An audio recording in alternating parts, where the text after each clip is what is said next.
একাকিত্ব এবং একা একা থাকা এই দুইটি জিনিস কখনোই এক নয়।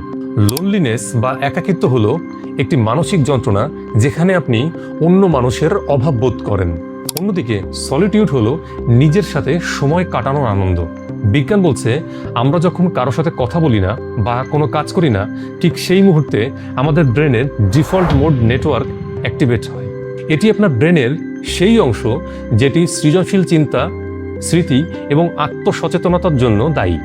অর্থাৎ একা থাকলেই আপনার ব্রেন সবচেয়ে বেশি ভালো কাজ করে। শুধুমাত্র নিউটন নন, ইতিহাসের অনেক বড় বড় উদ্ভাবকরা কিন্তু একা থাকতে পছন্দ করতেন। টেসলা বলেছিলেন, একা থাকুন, এটাই আবিষ্কারের রহস্য।